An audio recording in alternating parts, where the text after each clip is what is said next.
va continuer donc pour corriger l'exercice 9. Donc on cherche limite x tend vers moins 1 de 1 plus 1 sur x plus 1. En fait, pour cet exercice-là, vous devez connaître une propriété. C'est la propriété qu'on n'avait pas vue en classe, mais c'était facile à comprendre. C'est la suivante.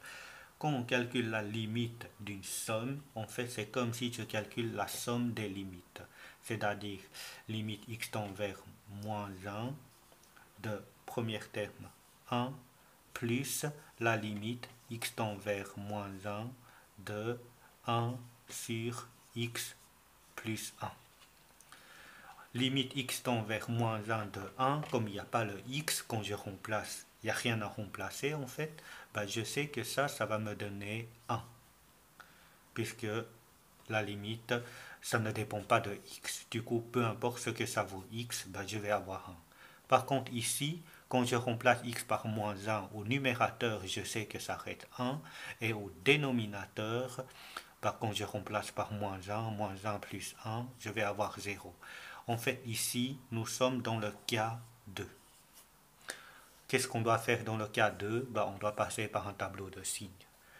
Si je fais le tableau de signes juste pour cette expression-là, je vais avoir 1 et puis x plus 1 et 1 sur x plus 1. Donc, les racines. Donc, racine pour 1, il n'y en a pas. Racine pour x plus 1, bah, c'était moins 1. Donc, du coup, le 1, c'est un nombre positif, ce qui signifie que je dois mettre plus partout. X plus 1 est égal à 0 quand x égale à moins 1. Maintenant, à droite de 0, comme ici, devant le x est plus, je dois mettre plus, et à gauche, je dois mettre moins. Donc, plus divisé par moins, ça nous donne moins. 0 au dénominateur signifie que ça n'existe pas. Plus divisé par plus, ça nous donne plus. Donc, si je regarde maintenant du côté gauche et du côté droite,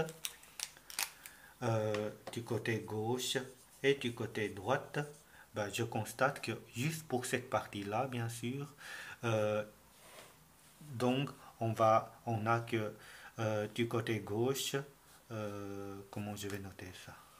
Donc, je sais que limite x tend vers moins 1 du côté gauche de la fonction, pas de la fonction, puisque ici c'est une sous-partie de la fonction, de 1 sur x plus 1, bah ça, on sait que c'était du côté gauche, c'était moins l'infini. Et limite x tend vers moins 1 du côté droite de la fonction 1 sur x plus 1, ça nous donne plus l'infini. Donc, qu'est-ce que nous, on pourra dire sur base de ça? Ben, on pourra dire, en fait, ceci. Comme limite gauche et limite droite sont différents, ben, tout ça, ça n'existe pas.